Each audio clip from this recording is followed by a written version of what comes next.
Olá, galerinha! Tudo bem com vocês? Eu sou o professor Alex, professor de língua portuguesa. Sejam bem-vindos a mais uma aula do quarto ano. Antes de nós entrarmos, aí no assunto da nossa aula de hoje, nós vamos conversar um pouquinho sobre o que nós vimos na aula passada, Recapitulando, então, na aula passada nós vimos o gênero textual cartaz. Nós vimos que esse gênero é bastante utilizado, em questões apelativas, de tentar trazer aí o leitor para o nosso lado, e também nas questões informativas, de certa forma, mostrar informações sobre algum evento, sobre alguma temática, ok? Nós vimos também o uso da letrinha G e da letrinha J, Como é importante nós termos consciência aí quando nós formos escrever, quando nós utilizamos a letra G e quando nós utilizamos a letra J. E uma coisa bem importante também que nós vimos foi o uso da vírgula, na pontuação. Nós podemos perceber que a vírgula ela é fundamental, assim como os demais pontos, Por que fundamental? Porque ela é uma das mais utilizadas, visto que nós escrevemos períodos extensos. E essas vírgulas, elas nos auxiliam a fazer a pausa e, de certa forma, dar aí, um tempinho para o leitor compreender aquilo que nós dissemos. E hoje o nosso assunto é anúncio publicitário. Seguindo aí aquela lógica do cartaz, que mostra alguma coisa, mostra algum evento, O que é um anúncio publicitário? Você deve estar se perguntando aí o que é um anúncio publicitário. O anúncio, então, o próprio nome diz, vai anunciar alguma coisa, vai mostrar alguma coisa. E esse anúncio, enquanto publicitário, ele tem a função o quê? De mostrar uma marca, de mostrar, digamos assim, um produto, de expor um produto. Então, o anúncio publicitário é um gênero textual que tem a finalidade de promover a marca de um produto, ou de uma empresa, ou de promover uma ideia. Como assim, Eu tenho um posicionamento e, de certa forma, eu quero vender esse meu posicionamento. Eu quero que as pessoas se adaptem, a esse meu posicionamento. Então, eu também tenho a possibilidade de promover a minha ideia, Então, o anúncio publicitário, ele não tem, assim, uma estrutura rígida, ou seja, não tem aquela estrutura fixa, que tem que ser dessa forma. Então, nós vamos encontrar anúncios publicitários de diversas maneiras. Mas, se nós observarmos nos anúncios, como aqui nos exemplos, nós vamos ver que nós sempre vamos encontrar texto e assinatura, marca ou logotipo, título. E observem para vocês verem que sempre tem uma imagem. Por que o uso da imagem? Para deixar o anúncio mais chamativo. Lembra daquela questão de trazer o receptor, trazer o leitor para o nosso lado? Então eu quero mostrar a minha marca. Então, de certa forma, eu tenho que vender o meu peixe. Para atingir aquela pessoa e fazer com que aquela pessoa adquira o meu produto ou compartilhe a minha ideia. Então, de certa forma, eu tenho que utilizar esses elementos aqui. Então, olha ali no primeiro exemplo. Prove dessa fruta, maratá. O sabor da fruta dentro do saquinho. Então, ali nós temos a promoção do quê? A promoção de digamos assim, um suco. Então, é um pó artificial que tem o gosto da fruta. Então, eles utilizaram ali esse anúncio publicitário para mostrar aí, a marca Maratá. E ainda colocaram ali, que é um novo sabor. Se nós observarmos ali, é um suco de jabuticaba. Então, eles estão mostrando o produto novo. Mostrando para os espectadores, mostrando para os leitores que a empresa Maratá, ela está colocando aí para a sociedade, né, um suco com um sabor diferente, jabuticaba. Já o segundo exemplo, né, bastante visível aí nos dias atuais, né, TIM, Viver Sem Fronteiras. Olha o slogan da marca, né? Então, se nós ouvimos essa fala, né, Viver Sem Fronteiras, nós automaticamente associamos a operadora TIM, certo? Então, também é uma marca forte, né? Então, por meio desse slogan ali, pela produção do anúncio, nós reconhecemos a marca. O terceiro exemplo, livro é gênero de primeira necessidade. Deixe a criança viver com o livro. Então está mostrando o que ali, né? Está mostrando a importância do livro. E de certa forma, se nós observarmos o anúncio, nós vamos identificar, né, a ideia da pessoa que produziu de atingir o leitor para que as crianças, né, tenham acesso ao livro, né, e de certa forma adquiram aí, né, mais livros. Ok? Então, a estrutura do anúncio, né, como eu mencionei, ela não é fixa. Ela pode aparecer esses elementos, como também pode não aparecer. Então, observando aqui o exemplo, né, nós temos o título, né, desse exemplo, colheita do dia todos os dias. Nós temos a imagem em si, né? Se nós observarmos, tem um sachê ali, né? E esse sachê, né, ele é cheio de identidades que mostram sabor, né? Nós temos o logotipo da empresa. Qual é a empresa ali? Knorr, né? A Knorr utilizou ali esse sachê para mostrar, né, que ali dentro daquele sachê tem algum elemento, né, que a marca Knorr está apresentando para a sociedade. E aqui embaixo nós temos um texto de argumentação. O que é isso? É onde as empresas, onde as marcas, elas mostram aí, em um pequeno enunciado, né, o que aquele produto fornece. Né? Então nós vamos encontrar ali daquelas letrinhas bem pequenininhas, essas informações, são as argumentações. E aqui embaixo nós temos o slogan. Lembra lá do TIM Viver Sem Fronteiras? Né? A Knorr também traz novas sopas frescas Knorr. Então é uma forma de mostrar o produto. Okay? Então o anúncio publicitário, né, tem essa função de mostrar o produto, de levar aí a informação desse produto ao espectador, àquela pessoa que está fazendo a leitura do anúncio. Ok? Seguindo aqui, caminhando um pouquinho, nós vamos conversar sobre a letrinha cedilha e a junção das duas letrinhas SS. Quando nós estamos escrevendo algumas palavras, assim como nós vimos, né, na utilização da letra G e da letra J, nós também encontramos algumas vezes dificuldades em redigir essas palavras utilizando essas letrinhas, cedilha e a junção do SS. Se nós pensarmos, né, esse SS ali, eles vão juntos, unidos, eles vão ser produzidos uma vez só. E aí nós vamos ter o som de S. Okay? Assim também como o cedilha. Né? Se nós observarmos na fala, nós vamos ter o som de S.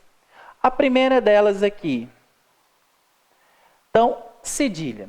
Né? Quando que nós usamos essa letrinha ali? Nós não usamos cedilha no início de palavras. Né? Então, vocês não vão encontrar em nenhum lugar, né, alguma palavra que inicie com essa letra. Né? Nós só vamos utilizar cedilha antes de A, O ou U.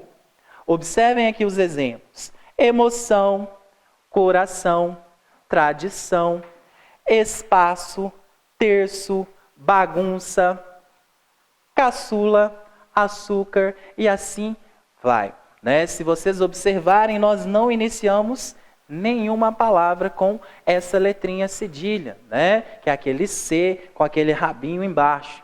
Nós só utilizamos essa letrinha no meio da palavra, né? E sempre antes de quais vogais? A, O e U. Beleza? Diferente, né, de quando nós utilizamos essas duas letrinhas aqui, SS. Então, se nós unimos essas duas letrinhas, nós vamos produzir um som, o som de S.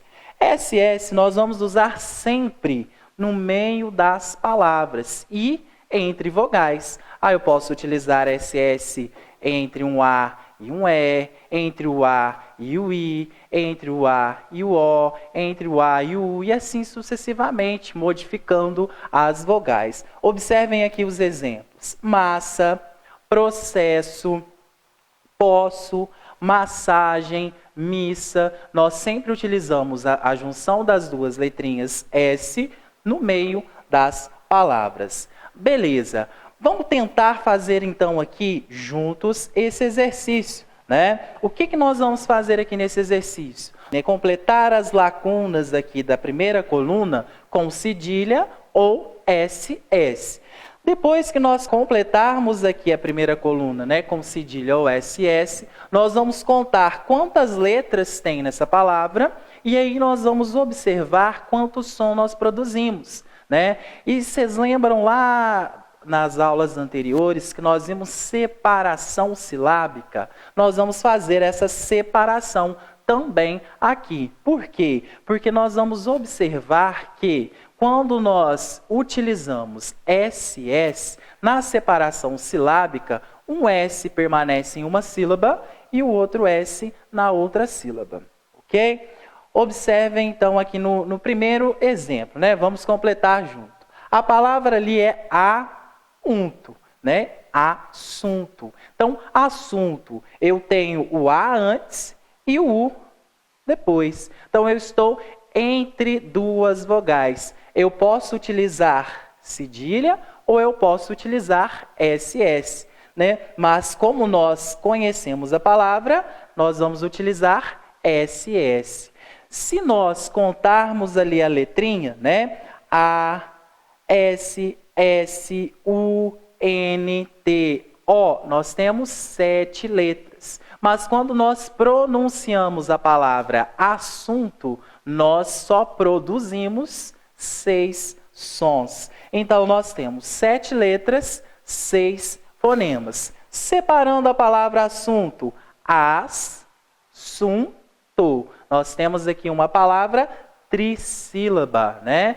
Nós aprendemos isso, trissílabas, as palavras que possuem 3 sílabas. Seguindo, a palavra de baixo, caçula, né? Então, nós vamos encontrar ali 6 letras e 6 fonemas, separando a palavra caçula. E nós utilizamos a letrinha cedilha. Ok? Seguindo, bússola, né? Bússola, nós estamos diante de uma palavra. Para nós completarmos ali, nós vamos observar as duas letrinhas que vêm. A letrinha que vem antes e a letrinha que vem depois. Então, bússola, 2 S, né? Se nós contarmos 7 letras, 6 fonemas, né? Separando bússola. E aqui nós temos uma palavra trissílaba. Canção. Canção, nós utilizamos ali a letrinha cedilha, né? Se nós observarmos, nós temos 6 letras e 6 fonemas, ok? Separando canção, né? 2 sílabas, então nós temos uma palavrinha que é dissílaba. Depressa, depressa, depressa, se nós contarmos, nós temos 8 letras, 7 fonemas, separando a palavrinha depressa, 3 sílabas. Grosso, grosso também nós temos 6 letras, porém nós produzimos somente 5 sons. Então nós temos uma palavrinha de 6 letras, 5 fonemas e 2 sílabas. Ok? Seguindo, né? Também não é novidade, né, que eu já conversei com vocês sobre verbo, né? Que verbo é aquela palavrinha que indica ação, estado, fenômeno da natureza, né? Alguma mudança de estado.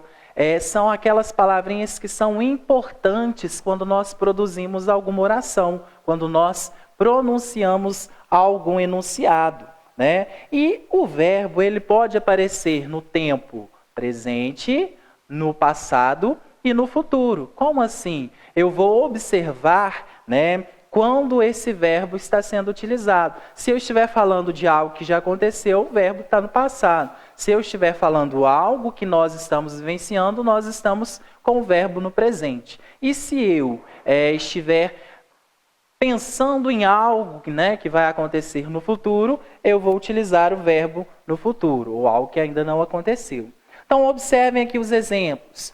Ontem choveu. Choveu. Choveu indica um fenômeno da natureza, né? Um fenômeno natural. Nós não conjugamos choveu. Como assim conjugamos? Eu não falo eu chovi, ele choveu, né? Eu utilizo somente a palavra choveu, né? Que mostra aí um fenômeno natural. Então, choveu é um verbo, ok? A menina pula corda, né? Então, pula vem do verbo pular, né? Ela praticou uma ação de pular. Então, eu estou falando que ela pula a corda. Então, é algo que aconteceu no momento, certo?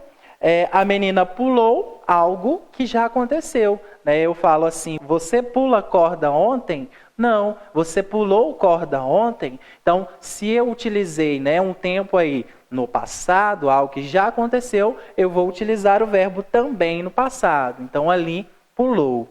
A menina pulará corda.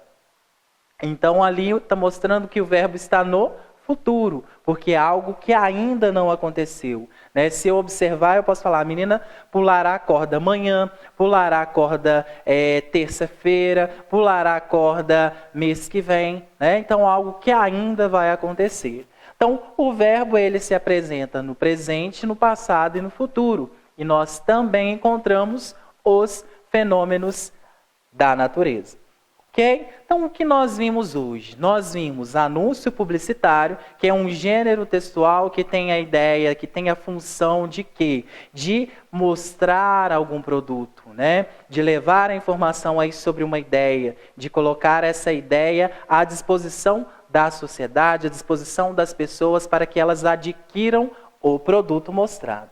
Nós vimos a utilização de cedilha e SS, né, que tem o som de S, né, quando nós utilizamos um, quando nós utilizamos outro. E nós relembramos um pouquinho aí do verbo, que o verbo é aquela palavrinha que indica ação, estado, fenômeno natural, e de certa forma ele pode aparecer, né, no presente, quando eu falo de uma ação que está acontecendo, no passado, quando eu falo de alguma informação que já aconteceu, e no futuro, quando eu falo de algo que eu almejo que aconteça, né? Que eu espero que ainda possa acontecer.